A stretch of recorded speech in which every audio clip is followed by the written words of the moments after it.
یہ کتاب اپنی تمام تر خرابیوں کے باوجود امریکہ کے لیے ایک طرح کا محبت نامہ ہے۔ مطلب ریاست متحدہ امریکہ لاشوں کی ایک بہت کی جال چھوڑ دیا ہے۔ ہم امریکی منصوبے کے لیے سخت جدوجہد کرنا چاہتے ہیں۔ امریکہ کے بغیر نسل کشی نہیں ہوتی۔ دوسری جنگ عظیم کے بعد دنیا بہتر ہوئی۔ یہ کس کے لیے بہتر ہوا؟ ہمیں یاد رکھنا چاہیے کہ 1980 کی دہائی میں امریکہ آخر کار اپنے اصولوں پر زیادہ عمل کرنے لگا اور اس نے ان دائیں بازو کے آمروں سے خود کو دور کرنا شروع کیا۔ شاید مشرق وسطی بھی نہیں، مشرق وسطی ہمیشہ سے ایک استثناء رہا ہے۔ میں صرف یہ کہنا چاہتا ہوں کہ میں متفق نہیں ہوں۔ کیا امریکہ مسلم اقدار کے لیے ایک ذریعہ بن سکتا ہے؟ وہ کہیں گے کہ یہ خیالی بات ہے۔ اس وقت امریکی ہونے پر فخر کرنا مشکل ہے۔ مجھے یقین نہیں ہے کہ یہ مجموعی طور پر زیادہ مثبت سمت میں آگے بڑھ رہا ہے۔ ایسا یقینی طور پر اب نہیں ہے۔ آئیے اس کے بارے میں بہانہ نہ کریں۔ ہر چیز کے باوجود میں امریکہ میں یقین رکھتا ہوں اور مجھے لگتا ہے کہ یہ لڑنے کے قابل ہے۔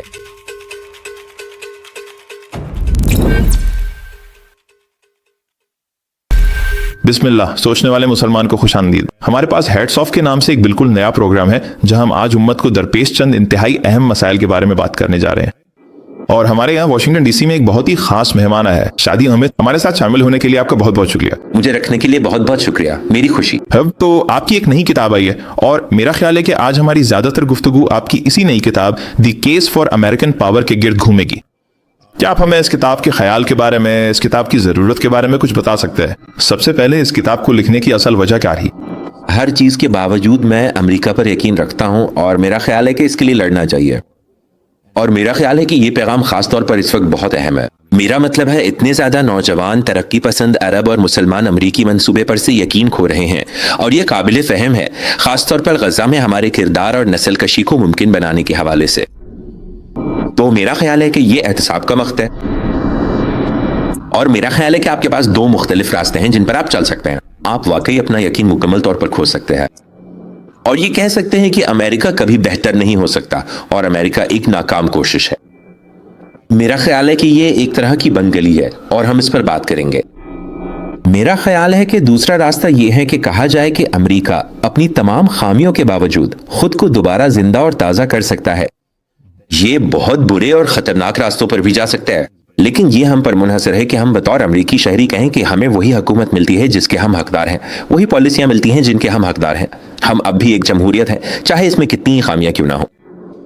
اور جمہوریت کا مطلب یہ ہے کہ ہمارے پاس شہریوں کے طور پر اصلاح کے راستے موجود ہیں کہ ہم منظم ہو کر، حصہ لے کر، وکالت کر کے اور مخالفت کر کے اپنے ملک کو واقعی بہتر بنا سکتے ہیں۔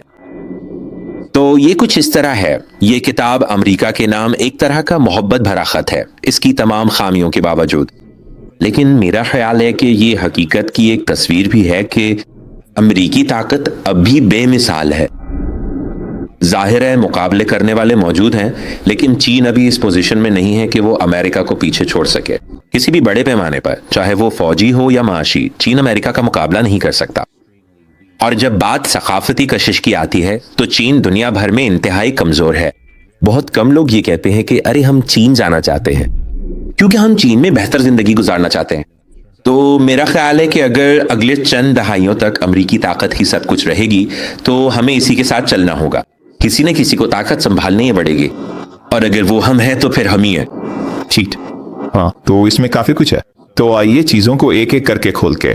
میرا مطلب ہے، میرا خیال ہے کہ میں اس دلیل سے متفق ہوں، اور آپ نے یہ دلیل اپنی کتاب میں بھی دی ہے کہ اخلاقیات کو عملی جامہ پہنانے کے لیے طاقت درکار ہوتی ہے۔ اس کے لیے میرا خیال ہے کہ یہ بات بہت اچھے طریقے سے بیان کی گئی ہے اور میں اس سے پوری طرح متفق ہوں۔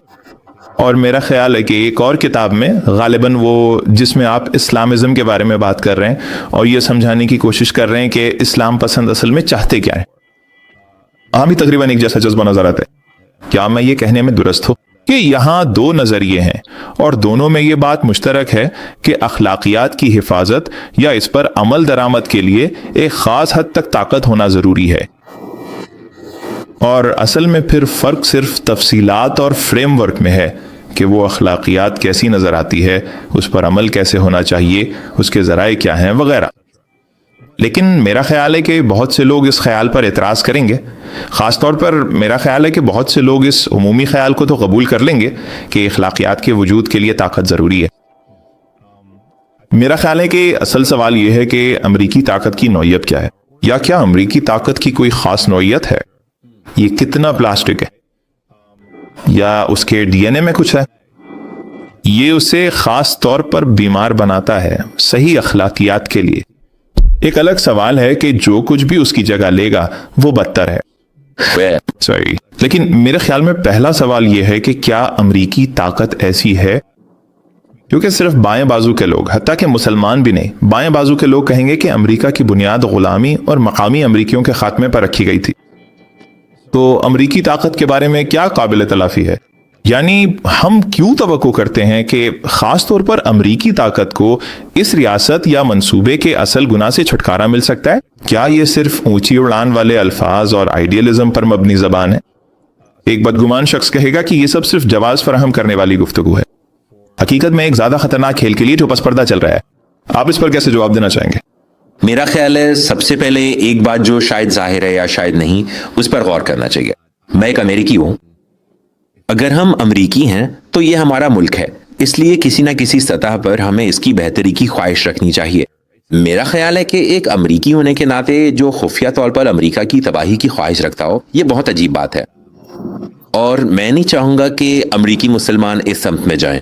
کیا کوئی تیسرا راستہ بھی ہے کوئی؟ یعنی میں آپ کی بات سمجھ رہا ہوں۔ ہاں، میرا مطلب ہے کچھ لوگ تو ایسے ہیں جو تیز تر تبدیلی کے حامی ہیں، جیسے وہ چاہتے ہیں کہ سب کچھ بکھر جائے۔ بالکل بکھر جائے۔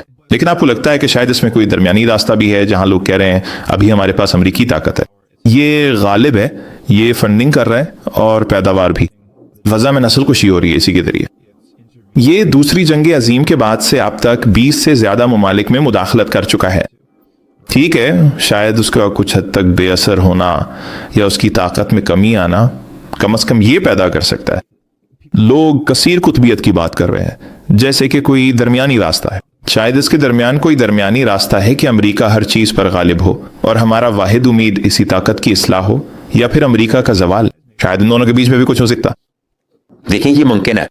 میرا خیال ہے یہ سمجھنا مشکل ہے کہ امریکہ کی طاقت میں کمی کیسے حقیقتاً کام کرے گی اور اس سے کون زیادہ طاقتور ہوگا۔ اس کے نتیجے میں، اور یہ سوال پھر وہیں آ جاتا ہے کہ مقابلے میں کون ہے اور کیا وہ بہتر ہیں یا بدتر، اور میرا خیال ہے کہ وہ بدتر ہے، جیسے چین، روس اور دیگر آمرانہ طاقتیں۔ لیکن آپ کے پچھلے سوال پر واپس آتے ہیں جو واقعی اہم ہے۔ میرا خیال ہے کہ ہم اپنی تمام اصل غلطیوں کے باوجود، امریکہ میری رائے میں کی بنیاد رکھی گئی ہے اخلاقی نظریات اور یقینوں کے ایک ایسے مجموعے پر جو ہر جگہ لوگوں کو اپیل کرتے ہیں۔ اب ہم ہمیشہ ان پر پورا نہیں اترے، لیکن کبھی کبھار ہم نے ان پر عمل بھی کیا ہے۔ کیا آپ کے پاس کچھ مثالیں ہیں شاید شک کرنے والوں کے لیے؟ ہاں، میرا مطلب ہے خود یہ حقیقت کہ میرے والدین نے یہاں آنے کا انتخاب کیا، اور بہت سے لوگ جو آمرانہ حکومتوں میں پیدا ہوئے اور پلے بڑھے، وہ آخرکار کہتے ہیں کہ ہم یہاں سے نکلنا چاہتے ہیں۔ ہم اپنے ملکوں میں مزید نہیں رہنا چاہتے کیونکہ وہ جابرانہ ہے اور وہاں مواقع نہیں ہے، اور پھر اکثر اوقات امریکہ ہی انتخاب بنتا ہے کیونکہ وہ دیکھتے ہیں کہ امریکہ آزادی اور مواقع کا وعدہ دیتا ہے۔ دیگر مغربی یورپی ممالک کے برعکس، یہ حقیقت کہ آپ امریکی بن سکتے ہیں، اور میرے اپنے والدین کو امریکی بنتے ہوئے دیکھنا ایک خوبصورت تجربہ رہا ہے۔ جبکہ مثال کے طور پر فرانس یا جرمنی میں فرانسیسی یا جرمن بننا بہت مشکل ہے۔ آپ کے پاس جرمن پاسپورٹ ہو سکتا ہے اور آپ جرمن شہری بن سکتے ہیں، لیکن آپ کو کبھی بھی مکمل طور پر جرمن تسلیم نہیں کیا جائے گا۔ تو امریکی پروجیکٹ کی سب سے خوبصورت بات یہ ہے کہ آپ حقیقتاً امریکی بن سکتے ہیں، اور یہ جزوی طور پر ہمارے بانی دستاویزات کی وجہ سے جو اس عمل کی اجازت دیتے ہیں، جیسے کہ اعلامیہ آزادی۔ آئین ایسی دستاویزات ہیں جو واقعی کچھ اخلاقی اصولوں کو محفوظ کرتے ہیں، جو لوگوں کے لیے امریکہ میں آنے کے لیے ایک کھلا میدان فراہم کرتے ہیں اگر وہ امریکی اصولوں اور امریکی پروجیکٹ کو اپناتے ہیں۔ اور یہ کوئی بھی کر سکتا ہے، یہ نسلی یا مذہبی بنیاد پر نہیں ہے، اور یہ حقیقت کہ امریکہ مذہبی طور پر بھی کھلا ہے، تو آپ مکمل طور پر مسلمان رہتے ہوئے بھی اپنی عبادت کر سکتے ہیں، اور اس سے آپ کی امریکی شناخت میں کوئی کمی نہیں آتے۔ یہ بھی ایک بار پھر ایک بہت منفرد بات ہے، اور یہ شاید کچھ زیادہ متنازع ہو، لیکن دوسری جنگ عظیم کے بعد دنیا واقعی بہتر ہوئی، تو یہ کسی حد تک امریکی غلبے اور بالادستی کے ساتھ ہی ہوا۔ اس کے لیے دنیا بہتر ہوئی، دنیا کے لیے مجموعی طور پر۔ میرا مطلب ہے اگر آپ صرف واقعات دیکھیں، اور میں نے یہ اپنی کتاب میں بیان کیا ہے، میدان جنگ میں ہلاکتوں کی ادھکتر ریاستوں کے درمیان جنگیں ہیں۔ عمومی طور پر پرتشدد تنازعات کی شرح بھی دوسری جنگ عظیم کے بعد نمایاں طور پر کم ہوئی۔ کیونکہ ایک ابھرتی ہوئی امریکی بالادست طاقت موجود تھی، لیکن خاص طور پر جب سوویت یونین ٹوٹا اور صرف ایک بالادست طاقت، ایک سپر پاور رہ گئی۔ میرا مطلب ہے کہ 1990 کی دہائی کسی حد تک عروج تھا امن اور خوشحالی کا، اگرچہ سب کے لیے نہیں، اور خاص طور پر مشرق وسطی کے لوگوں کے لیے تو بالکل نہیں۔ لیکن اگر آپ حقیقت میں دیکھیں کہ کیا ہوا، صرف جمہوریت کی تیسری لہر کو ہی دیکھ لیں، جیسا کہ آپ کو یقیناً اچھی طرح معلوم ہوگا۔ ہم اس مقام تک پہنچ گئے کہ دنیا کے تقریباً 53% ممالک، یعنی دنیا کے کل ممالک میں سے 53% جمہوریتیں بن چکے تھے، اور اس کے بعد یہ شرح کچھ کم ہوئی ہے، لیکن اب بھی تقریباً 50% کے آس پاس برقرار ہے۔ دوسری جنگ عظیم کے اختتام پر یہ شرح صرف تقریباً 8% تھی۔ ایسا کیوں ہوا؟ ہمیں خود سے یہ سوال کرنا چاہیے کہ ایسا کیوں ہوا؟ کیونکہ ایک طاقتور امریکہ تھا جو دنیا کے بڑے حصے کے لیے پرکشش تھا، اور اس کا ایک نمونہ بھی تھا کہ لوگوں کے پاس دو راستے تھے، یا تو آپ سوویت یونین اور کمیونزم کی طرف جاتے، جو زیادہ تر لوگوں کے لیے زیادہ پرکشش نہیں تھا، اور پھر ایک طرح سے ایک روشنی کا مینار تھا، یوں کہہ لیں۔ مجھے یہ کہنا چاہیے کہ وہ مینار روشنی، پھر سے یہ کہنا تو بنتا ہی ہے، لیکن اگر لوگوں کو میرے بارے میں زیادہ علم نہیں ہے تو بتا دوں کہ میں اپنے کیریئر کے دوران اس بات پر بہت تنقید کرتا رہا ہوں کہ ہم ان اصولوں پر پورا نہیں اترے۔ سرد جنگ کے دوران ہم نے ترقی پذیر دنیا، لاطینی امریکہ، ایشیا، افریقہ اور مشرقی وسطی میں دائیں بازو کی امیریتوں کی حمایت کی، لیکن ہمیں یاد رکھنا چاہیے کہ 1980 کی دہائی میں امریکہ آخر کار اپنے اصولوں پر زیادہ عمل کرنا شروع کیا اور ان دائیں بازو کے آمروں سے خود کو دور کرنا شروع کیا۔ شاید مشرق وسطی اس میں استثناء رہا ہو، لیکن ترقی پذیر دنیا کے بیشتر حصوں میں ہم نے دباؤ ڈالنا شروع کیا، چاہے وہ فلپائن، برازیل یا چلی کے آمر ہوں۔ ایک مثبت تبدیلی آنے شروع ہوئی اور یہ کہا جانے لگا کہ ہم حد سے آگے نکل گئے تھے۔ ہم نے سرد جنگ کے دوران واقعی بہت برے کام کی ہے۔ اب ہم اپنی غلطیوں کا کفارہ ادا کرنے کی کوشش کریں گے، اور پھر ترقی پذیر دنیا میں جمہوری تبدیلیاں آئیں، جن میں جزوی طور پر امریکی دباؤ کا بھی ہاتھ تھا۔ السلام علیکم ورحمۃ اللہ، یہ آپ کا بھائی معاذ المقتدی، بیت المعاذ کا سی او۔ سردی کا موسم دنیا بھر کی کمزور کمیونٹیز میں رہنے والے خاندانوں کے لیے سب سے سخت موسموں میں سے ایک ہے۔ ان کے لیے سردی صرف تکلیف دہ نہیں بلکہ جان لیوا بھی ہے۔ بہت سے لوگ مناسب کپڑوں، کمبلوں یا حرارت کے بغیر منجمد کر دینے والی سردی کا سامنا کرتے ہیں۔ بہت سے لوگ بھوکے رہ جاتے ہیں کیونکہ انہیں حرارت اور کھانے میں سے کسی ایک کا انتخاب کرنا پڑتا ہے۔ بہت سے بچے اسکول جانے سے محروم رہ جاتے ہیں جب عمارت کے اندر ہی شدید سردی کی وجہ سے کلاس رومز بند کر دیے جاتے ہیں۔ بیت المال میں ہم اس صورتحال کو بدلنے کے لیے کام کرتے ہیں۔ آپ کی مدد سے ہم خاندانوں کو گرم کپڑے، کمبل، ایندھن اور کھانا فراہم کرتے ہیں۔ ہم اسکولوں کو ہیٹرز کے ساتھ کھلا رکھتے ہیں تاکہ بچے اپنی تعلیم جاری رکھ سکیں، اور ہم ان لوگوں کے لیے امید لے کر آتے ہیں جن کی سردیاں ورنہ فکر اور تکلیف میں گزرتی۔ آپ کی ہمدردی ان اندھیری سرد راتوں کو حرارت کے لمحات میں بدل سکتی ہے۔ حفاظت اور عزت۔ افغانستان، بنگلہ دیش، لبنان، فلسطین، شمالی شام، ترکی اور دیگر مقامات پر کسی خاندان کے لیے ونٹر ریلیف کٹ سپانسر کر کے آپ انہیں سردیوں کے موسم میں گزارے کے لیے ضروری اشیاء فراہم کرنے میں مدد کرتے ہیں۔ ہماری عطیہ دہندگان کی کمیونٹی میں شامل ہوں اور اپنی ہمدردی کو حرارت میں بدلیں۔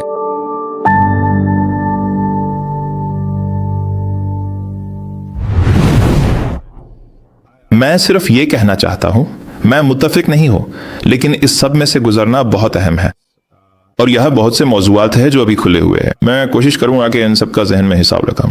آپ نے جو بات کہی اس میں ایک دلچسپ چیز یہ ہے کہ امریکہ کا پروجیکٹ اور امریکی بننے میں کیا فرق ہے، اور اس کے مقابلے میں مثال کے طور پر یورپ اور جسے ہم پوسٹ ایتھنک نیشن سٹیٹ کہہ سکتے ہیں، اس میں کیا فرق ہے۔ اگرچہ یہ سچ ہے، میرا خیال ہے کہ امریکہ اس پر مکمل اجارہ داری نہیں رکھتا۔ در حقیقت بہت سے لوگ کہیں گے کہ کینیڈا اصل میں پوسٹ ایتھنک نیشن سٹیٹ کی بہترین مثال ہے، اور یہ ایک الگ مسئلے کی طرف جاتا ہے جو آپ نے اٹھایا، یعنی یہ خیال کہ امریکی بالادستی اور سوویت یا چینی آمرانہ نظام کے درمیان ایک تضاد ہے۔ میرا خیال ہے کہ حتیٰ کہ لبرلز بھی یہ کہیں گے کہ اصل میں ہم صرف ایک لبرل عالمی نظام چاہتے ہیں، ایک اصولوں پر مبنی نظام، زیادہ کینیڈا جیسی انسانی حقوق، بین الاقوامی نظام جو کام کریں، کچھ خود مختاری، ہاں اصل قومی ریاستوں سے لے کر بین الاقوامی اداروں کو دینا۔ یہ شاید ایک تیسرا راستہ ہوگا جس کی لوگ حمایت کریں گے، کیونکہ صاف بات ہے، میرا مطلب ہے امریکہ نے اپنے پیچھے بہت سی لاشیں چھوڑی ہیں۔ اور میرا خیال ہے کہ جن باتوں سے میں متفق نہیں ہوں ان میں سے ایک یہ ہے کہ آپ جانتے ہیں وہ کہتے ہیں کہ جھوٹ ہے، لعنتی جھوٹ ہے، اور پھر اعداد و شمار ہے، ٹھیک ہے، جیسے کہ ہم میدان جنگ میں ہونے والی اموات اور سیکیورٹی وغیرہ کو ناپنے کا طریقہ ہے۔ مجھے اس طریقے کا علم ہے جس میں وقت کے ساتھ ساتھ ہم نے بہت سی مشکلات، نتائج اور تشدد کو باہر منتقل کر دیا ہے تاکہ وہ قابل پیمائش نہ بنے، کیونکہ ایک بار جب وہ قابل پیمائش ہو جاتے ہیں تو وہ ایک مسئلہ بن جاتے ہیں اور لوگ پھر منظم ہو جاتے ہیں اور ان کے خلاف پیچھے ہٹ جاتے ہیں۔ تو یہ سچ ہے، اب کوئی بھی جنگ کا اعلان نہیں کرتا۔ ہم نے کم شدت کے تناظرات کا حوالہ دیا ہے۔ ہمارے پاس، آپ کو معلوم ہے، انسانوں کے بنائے ہوئے قحط جیسے غزہ میں کیا ہو رہا ہے ابھی؟ ہمارے پاس لوگوں پر تشدد اور تکلیف پہنچانے کے لیے بہت سارے ٹولز ہیں جو بال واسطہ ہیں، جو کہ جنگ کے میدان میں ہونے والی موت جیسے کہ پہلی جنگ عظیم اور دوسری جنگ عظیم نہیں ہے۔ تو آپ جانتے ہیں، تو وہ ویکٹر ہے۔ دوسرا ویکٹر ہے جس کا آپ نے ذکر کیا، امریکی اور آپ کے والدین بننا اور ایسا ہوتا دیکھنا۔ ظاہر ہے میرے خاندان کا اٹالوی 1905 میں آیا، تو یہ ایک معروف کہانی ہے، لیکن ایک ہی وقت میں کیا آپ کو اس میں ستم ظریفی نظر نہیں آتی؟ خاص طور پر مصر کے لیے امریکہ کی طرح ان جگہوں پر آمرانہ حکومتوں کی پشت پناہی کر رہا ہے، اور اسی لیے ہم کہیں گے کہ یہ مافیا کا ریکٹ ہے، ٹھیک ہے؟ ایسا لگتا ہے جیسے مافیا ہوتا ہے۔ وہ کہتے ہیں میں نے سنا ہے کہ آپ کو پلمبنگ کا مسئلہ ہے، اور پھر آپ کہتے ہیں کہ پلمبنگ کا کیا مسئلہ ہے؟ پھر وہ پلمبنگ کا مسئلہ بنتا ہے۔ کس سے منسوخ کر سکے؟ یہ وہ چیز ہے جسے ہم کیا کہہ سکتے ہیں، اور یہ دوسرے مسئلے میں آتا ہے۔ آپ جانتے ہیں لاطینی امریکی ممالک، شاید، ٹھیک ہے، شاید مشرق وسطیٰ، ابھی نہیں لیکن کم از کم لاطینی امریکی ممالک میں لوگ جمہوریت کی طرف منتخب ہو رہے ہیں۔ اس میں سے کتنا ہم اصل میں امریکہ کی خیر خواہی کو قرار دے سکتے ہیں؟ اس میں سے کتنا؟ کیا یہ طاقت کا ایک حقیقت پسندانہ تصور ہے جہاں لوگ پیچھے ہٹ رہے ہیں اور اب اسے قبول نہیں کر رہے ہیں؟ اور شاید امریکہ ایک زیادہ نرم طاقت کی طرف منتقل ہوا ہے۔ ہم دیکھتے ہیں کہ بہت سے پروگرام جو ٹرمپ ختم کر رہے ہیں، جو بائیڈن اور ڈیموکریٹس نے نافذ کیے تھے، USAID اور دیگر جو ریلیف کے علاوہ بھی ہیں، وہ ہیں یہ نرم طاقت کے اوزار ہیں، ٹھیک ہے نا؟ ان میں پالیسیاں ہیں، ایسی چیزیں جن کے ساتھ شرائط منسلک ہوتی ہیں، اور اسی نوعیت کی باتیں۔ تو یہ چیزیں میرے خیال میں آپ کے نظریے کو پیچیدہ بنا دیتی ہیں۔ میں قائل نہیں ہوں کہ امریکہ مجموعی طور پر زیادہ مثبت سمت میں جا رہا ہے۔ سمت میں ابھی تو بالکل بھی ایسا نہیں ہے۔ آئیے اس بارے میں دکھاوا نہ ہے۔ دیکھیں، میں چند باتیں کہوں گا، آپ واقعی اچھے نکات اٹھائیں۔ میں یہ کہوں گا کہ امریکہ یا امریکی طاقت میں کوئی ایسی ساختی چیز نہیں ہے جو اسے لازمی طور پر برا بنائے۔ جہاں بائیں بازو کے لوگ، جیسا کہ آپ نے پہلے اشارہ کیا، یہ کہیں گے کہ امریکی طاقت کے استعمال میں کوئی ایسی بنیادی چیز ہے جو تباہی کی طرف لے جاتی ہے۔ مجھے سمجھ نہیں آتی کہ آپ یہ دلیل کیسے دے سکتے ہیں، جبکہ امریکہ کوئی مجرد متحد قوت نہیں ہے جو بس چیزیں کر دیتی ہے۔ یہ لوگوں، افراد اور مقابلہ کرنے والی ایجنسیوں پر مشتمل ہے، اور دھڑے اور آخرکار افراد کے پاس اپنی مرضی اور اختیار ہوتا ہے۔ تو جب ہم اسے مجرد بنا کر کہتے ہیں کہ امریکہ ایک ہی چیز ہے اور ہمیشہ ایک ہی رہے گا، تو میرے خیال میں اس بات میں زیادہ منطق نہیں ہے، کیونکہ ہم نے دیکھا ہے کہ امریکی پالیسی کس طرح بدلتی ہے، اس پر منحصر ہے کہ کون سی حکومت اقتدار میں ہے۔ اور ہم نے یہ بات خاص طور پر ڈونلڈ ٹرمپ کے دور میں دیکھی کہ نئے لوگ آئے، ان کی امریکی طاقت کے استعمال کے بارے میں بالکل مختلف نظریات تھے، اور اب ہم نے یہ بھی دیکھ لیا کہ ان میں سے کچھ نتائج کیسے نظر آتے ہیں۔ اور میرا خیال ہے کہ اب ہم یہ کہہ سکتے ہیں کہ ڈیموکریٹک پارٹی اور ریپبلکن پارٹی ایک جیسی نہیں ہے۔ شاید دونوں اپنی اپنی جگہ پر بری ہیں، لیکن ایک واضح طور پر دوسری سے زیادہ بری ہے۔ اب میں یہ بات کہنے میں خود کو پرسکون محسوس کرتا ہوں، کیونکہ ہم نے ٹرمپ انتظامیہ کے تقریباً 9-10 مہینے دیکھے ہیں، اور یہ ہماری توقعات سے بھی زیادہ خراب نکلی ہے۔ میں یہ کہنا چاہوں گا کہ تو ہاں، میرا خیال ہے کہ اس سب کا دار و مدار اس بات پر ہے کہ آپ سمجھتے ہیں کہ امریکہ بدل سکتا ہے، یا یہ ایک ہی اصول کے مطابق ہمیشہ کے لیے طے ہے۔ میں کروں گا۔ میں خود کو پورا کرنے والی پیشگوئی نہیں بنانا چاہتا، جہاں ہم میں سے بہت سے لوگ بطور امریکی مسلمان اور ترقی پسند کہتے ہیں کہ امریکہ اصل گناہ سے داغدار ہے، اور پھر ہم میں سے بہت سے لوگ سیاسی نظام سے باہر ہو جاتے ہیں۔ ٹھیک ہے، ہم حصہ لینا چھوڑ دیتے ہیں، ووٹ دینا بند کرتے ہیں، تبدیلی کی کوشش کرنا چھوڑ دیتے ہیں، جیسے نظام کے اندر وکالت کرنے کی کوشش کرنا، اور پھر ظاہر ہے کہ یہ زمین کو ان لوگوں کے حوالے کرے گا جو ہماری اقدار کا اشتراک نہیں کرتے ہیں۔ بتا کیا۔ اور اگر آپ یقین رکھتے ہیں کہ امریکہ ایک جمہوریت ہے، تو آپ کو یہ بھی ماننا ہوگا کہ یہ بدل سکتا ہے، ورنہ یہ جمہوریت نہیں ہے، یہی جمہوریت کا پورا خیال ہے کہ جمہوریتوں کو کسی نہ کسی سطح پر مکمل طور پر نہیں لیکن اپنے ووٹرز اور عوام کے لیے جواب دہ ہونا چاہیے۔ دوسری بات جو میں کہنا چاہوں گا وہ یہ ہے کہ امریکہ کوئی انسانی حقوقوں کی تنظیم نہیں ہے۔ تو ہماری کتاب میں ایک تصور ہے جس سے میں نروانہ مغالطہ کہتا ہوں کہ ہم امریکہ کا موازنہ حقیقت پسندانہ متبادلوں سے نہیں کر رہے، ہم حقیقت پسندانہ متبادلوں سے موازنہ نہیں کر رہے، ہم امریکہ کا موازنہ کر رہے ہیں کسی خیالی شاندار مہربان ریاست سے جو ہمارے ذہنوں میں ہے۔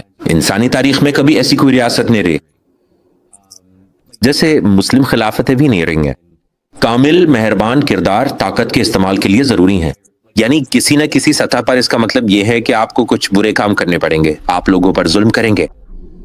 اور میرا نہیں خیال کہ کوئی مذہبی روایت یا کوئی سیاسی روایت اس بات کو ہونے سے روک سکتی ہے۔ کیا آپ کو لگتا ہے کہ نبی نے کہا تھا میں نے لوگوں پر ظلم کیا؟ نہیں، میں خلافت کی بات کر رہا ہوں، میں بات کر رہا ہوں کے متعلق میں میرا مطلب ہے فتنے تھے، خانہ جنگیاں تھیں، ان دئیوں کے بعد میرا مطلب ہے ہم بھی جیت گئے، عطا کیے۔ میں یعنی صحابہ میں گہرا اختلاف تھا، ہاں اور بنو امیہ سے پہلے بھی ایک دوسرے سے لڑتے رہے تھے۔ آپ دیکھتے ہیں نظریاتی طور پر بھی جیسے ظلم کرنے کا امکان ہے، کیونکہ کوئی بھی معصوم نہیں ہے۔ بالکل ٹھیک ہے، میں یہی کہہ رہا ہوں، میرا مطلب ہے ظاہر ہے یہ ایکسپیکٹو ہیں، اور میں سمجھتا ہوں کہ چاروں راست باز خلفاء انسانیت کی چوٹی میں سے تھے، لیکن کیا وہ 100% کامل تھے؟ نو۔ مجھے لگتا ہے کہ اس دنیا کے بارے میں کچھ گرا ہوا ہے، اس کا ایک طرح سے اعتراف ہونا چاہیے۔ ضرورت سے زیادہ عیسائی زبان کا استعمال نہ کریں، لیکن اگر گناہ ناگزیر ہے اور کسی سطح پر ہم بحیثیت انسان محض بشر کے طور پر گناہ سے ٹوٹ جائیں گے، بہتر بننے کی کوشش کرتے ہیں، لیکن ہم کبھی بھی کمال تک نہیں پہنچ سکتے۔ یہ وہ بات ہے جسے ہمیں اس دنیا میں قبول کرنا پڑے گا، اور میرا خیال ہے کہ یہ بات ہمارے لیے قبول کرنا بہت مشکل ہے۔ اوے مارنڈم نے اپنے دلچسپ مضمون میں جو خلافت کے حق میں ہے اور جس سے یقیناً آپ کے بہت سے سامعین واقف ہوں گے اس بارے میں لکھا ہے، وہ ریاضی میں ایک ایسمٹوٹ کے بارے میں بات کرتا ہے۔ وہ اس کا استعمال خلافت کے خیال کے بارے میں بات کرنے کے لیے کرتا ہے کہ آپ ریاضی میں ایک ایسی علامت ہے جو ہمیشہ رہتی ہے، یہ ہمیشہ رائے یہ صرف پہنچ سے باہر ہے، آپ ہمیشہ قریب آ رہے ہیں، آپ اصل میں کبھی نہیں ہے۔ نہ پہنچا، ہاں تم ہو، یہ ہے، یہ ہمیشہ آپ کی پہنچ سے باہر ہوتا ہے، آپ اس کے قریب ہوتے جا رہے ہیں، لیکن یہ کبھی بھی قطعی طور پر ایک دوسرے کو قطع کرنے والا نہیں ہے۔ تو عظمت اور کمال کی جستجو میں ایک طرح کی یہ دسترس سے باہر ہونا ہے، اور میرا خیال ہے کہ امریکہ کچھ لحاظ سے اس معاملے میں شاید خلافت جیسا نہیں ہے، لیکن یہ خیال ضرور ہے کہ کسی ایسی چیز کی طرف بڑھنا جو کبھی حاصل نہیں ہو سکتی، اور میرے خیال میں یہ امریکن پروجیکٹ میں شامل ہے۔ ہم اس سے کہیں بہتر ہیں جو ہم 100 سال پہلے تھے، یا یہاں تک کہ 70 سال پہلے، جہاں ہم جم کرو میں تھے، جب سیاہ فام لوگ دوسرے درجے کے شہری تھے اور انہیں باقی آبادی سے الگ کیا جا رہا تھا، جیسا کہ یہ زندہ یاد میں تھا۔ ضرور بہت سے امریکیوں کے لیے، اور یہاں تک کہ حقیقت یہ ہے کہ آپ جانتے ہیں ڈونلڈ ٹرمپ سے پہلے میں یہ بھی کہوں گا کہ امریکی مسلمان، اور اب بھی کسی حد تک امریکی مسلمان اب اس سے زیادہ مضبوط پوزیشن میں ہیں جتنے وہ 20 یا 30 سال پہلے تھے، کیونکہ امریکہ یہ اس منصوبے میں شامل ہے۔ ہم بطور امریکی مسلمان نے اپنے جمہوری اور سیاسی حقوق کا اظہار کیا ہے، اور میرا خیال ہے کہ اس ملک میں ہمارا مستقبل، اب یہ کہنا شاید عجیب لگے، لیکن یہ دیکھنا کہ ہم کس طرح منظم ہو رہے ہیں، یہ دیکھنا کہ ملک بھر میں مسلمان امیدوار الیکشن لڑ رہے ہیں، یہ سب دیکھنا، ہو سکتا ہے کہ دنیا کی سب سے بڑے مغربی شہروں میں سے کسی ایک میں ہمارے پاس ایک مسلمان میئر ہو، اور پھر انشاءاللہ دنیا کے 2 سب سے بڑے مغربی شہروں میں 2 مسلمان میئر ہوں گے۔ یہ واقعی قابل ذکر بات ہے، اور یہ میرا مطلب ہے یہ ایمانداری سے بات ہے۔ اگر کوئی مسلم خلافت ہوتی تو شاید آپ کے پاس قاہرہ میں کسی عیسائی میئر کا ہونا، میرا نہیں خیال کہ یہ کبھی ہو سکتا ہے۔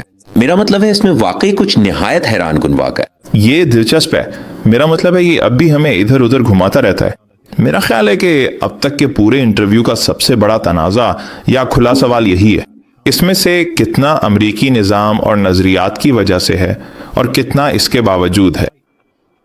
حکومت اور تسلط، کیونکہ خاص طور پر اگر ہم شہری حقوق کی تحریک اور افریقی نژاد امریکیوں کے بارے میں بات کرتے ہیں تو آپ جانتے ہیں شہری آزادیوں جیسا کہ خون کے عوض ادا کیا گیا تھا، ان کی ادائیگی جیل کی سزا کے ساتھ کی گئی، ٹھیک ہے؟ ایسا نہیں تھا۔ ہم کس حد تک شبہ کر سکتے ہیں یا کم از کم ڈر سکتے ہیں کہ یہ کسی چیز کے ساتھ تقریباً ایک عجیب و غریب لگاؤ کی طرح ہے؟ یہ ہے۔ اچھا، میں اسے ذرا مختلف انداز میں بیان کرتا۔ ہم امریکی نظام کی بہتری کی صلاحیت کو اس سے کیوں منسوب کر رہے ہیں، جب حقیقت میں یہ زیادہ تر دانت کھینچنے اور اسے زبردستی اس سمت میں لے جانے کی ایک جدوجہد تھی؟ اور یہ میری دوسری بات کی طرف لے جاتا ہے، جو یہ ہے کہ میں سمجھ رہا ہوں آپ کیا کہہ رہے ہیں، اور میں اس سے واقعی اتفاق بھی کرتا ہوں، خاص طور پر جب حکمت عملی کی بات ہو یا جمہوریتوں کے حوالے سے عمومی طور پر بات ہو۔ اور دراصل یہ ایک مقالہ ہے جو میں نے اس موسم گرما میں امریکن مسلم جورسٹ ایسوسی ایشن کے سامنے پیش کیا تھا۔ جمہوریتیں جیسا کہ وہ قائم کی گئی ہیں، چاہے آپ انہیں پسند کریں یا نہ کریں، ان کے لیے ایک اعلیٰ سطح کی شرکت، تنظیم اور نظم و ضبط درکار ہوتا ہے، خاص طور پر کمیونٹی کے نقطۂ نظر سے، اور ہمیں لازمی طور پر اس کھیل میں شامل ہونا ہوگا، طاقت کو منظم کرنا ہوگا۔ یہ وہ چیزیں ہیں جن پر میں یقین رکھتا ہوں۔ میں اس بات سے اتنا پر یقین نہیں ہوں کہ امریکی نظام یا حتیٰ کہ امریکی بالادستی کو بنیادی طور پر ناقص قرار دیا جائے۔ مجھے نہیں لگتا کہ اس کا لازمی نتیجہ لا تعلقی کی صورت میں نکلتا ہے۔ ٹھیک ہے، میں اپنی ذاتی رائے سے کہوں گا، میرے لیے تو ایسا نہیں ہے، بلکہ میرا خیال ہے کہ یہ صرف اس بات کی وضاحت کر سکتا ہے کہ ہم کس قسم کی شمولیت اور کس فلسفے کے ساتھ اس میں شامل ہونے جا رہے ہیں۔ تو مثال کے طور پہ جب آپ عہدے پر آتے ہیں یا انتخاب لڑنا شروع کرتے ہیں یا گھر گھر جا کر مہم چلاتے ہیں یا سرگرمیوں میں حصہ لیتے ہیں، جو بھی آپ کی مداخلت ہے، ٹھیک ہے، جب آپ یہ کام شروع کرتے ہیں تو آپ کے نزدیک طاقت کا تصور کیا ہے؟ آپ کے خیال میں تاریخ کس طرح آگے بڑھتی ہے؟ کیا تاریخ اس طرح آگے بڑھتی ہے کہ طاقت میں موجود لوگوں سے اخلاقیہ پی ایف ان کے؟ کیا تاریخ اس طرح آگے بڑھتی ہے کہ امریکہ بلاخر خود ہی اپنی اصلاح کر لے؟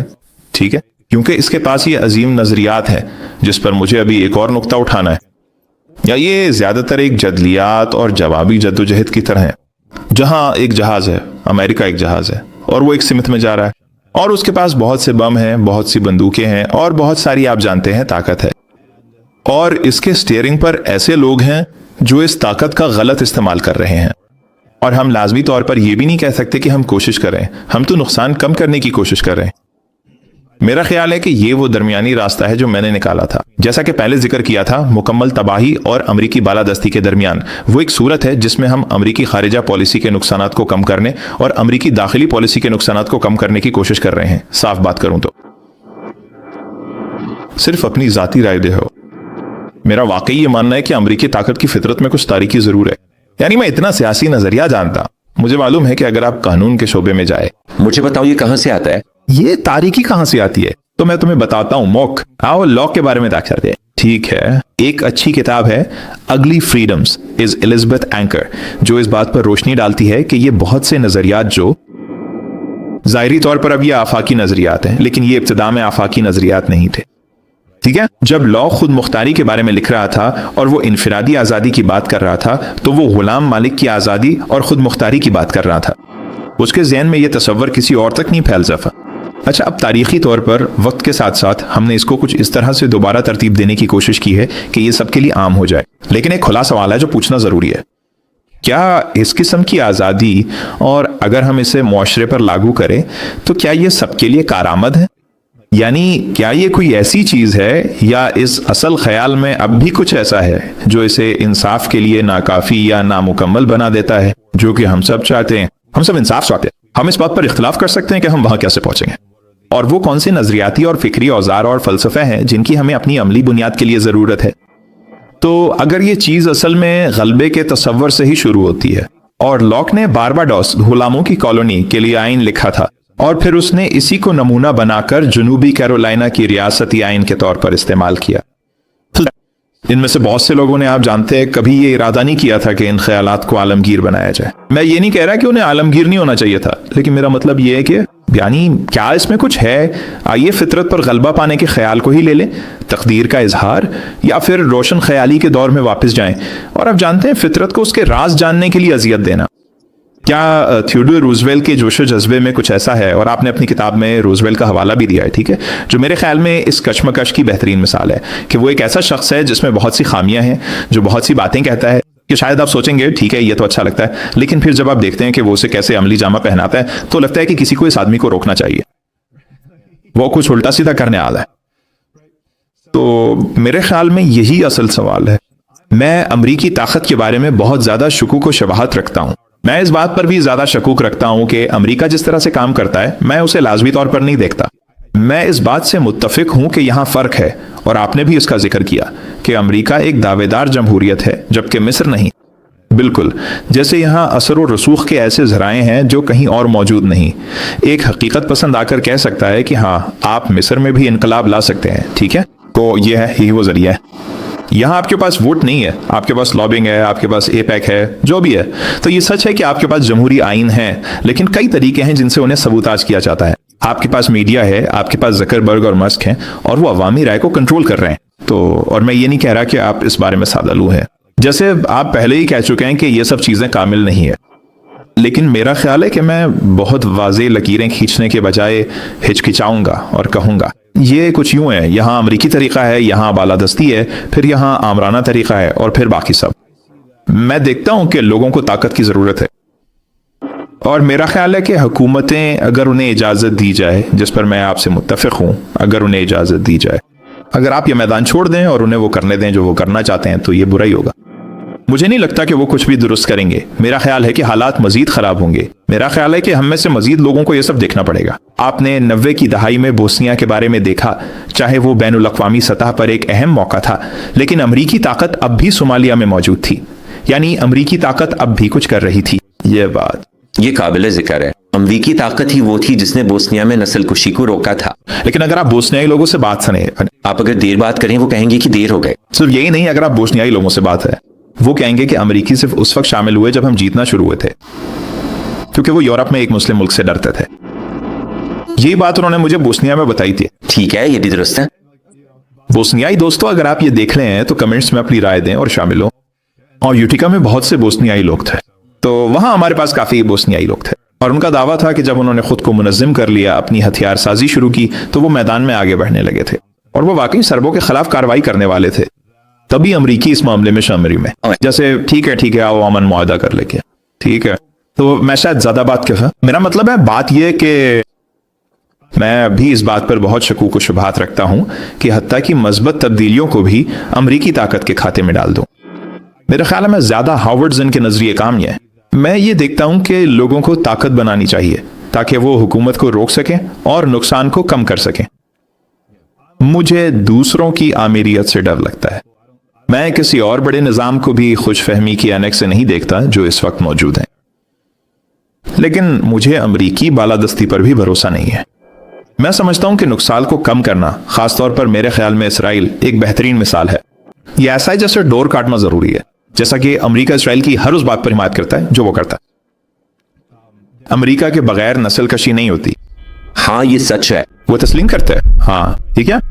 تو پھر ہمارا کردار کیا بنتا ہے کی طرح؟ مجھے لگتا ہے کہ بہت اچھی مثال کے لیے ہم معمول کو روکتے ہیں، ہم بائیکاٹ کرتے ہیں، ہم سزا دینے کی کوشش کرتے ہیں۔ آپ جانتے ہیں انتخابی طور پر ان لوگوں کی طرح جو ان کی حمایت کر رہے ہیں، آپ جانتے ہیں اسرائیل کی پہلی پالیسیاں اور اس طرح کی چیزیں، اور پھر ہم نقصان کو کم کرتے ہیں اور پھر وہ کچھ معلوم کرنے کے قابل ہو جاتے ہیں اور ہم نے اپنا کام کر لیا۔ کم از کم یہی ہے کہ میں امریکہ کے ساتھ بات چیت کرنے کا ایک اخلاقی طریقہ کا تصور کرتا ہوں۔ جاکب، یہ ضروری نہیں کہ ہمارے لیے بالادستی کا مطالبہ کرے جو خود کو چھڑا لے یا دنیا کو بچا لے یا کسی متبادل سے بہتر ہو۔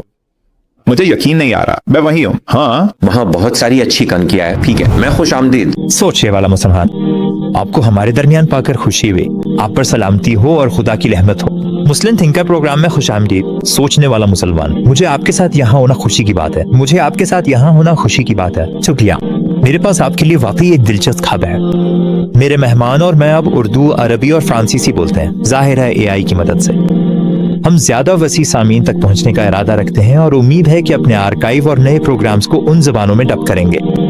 مجھے آپ کی ضرورت ہے کہ آپ ان چینلز کو سبسکرائب کریں اور اس پیغام کو پھیلانے میں مدد کریں۔ اگر آپ اس منصوبے کی مدد کرنا چاہتے ہیں تو براہ کرم عطیہ دینے یا ممبر بننے پر غور کریں۔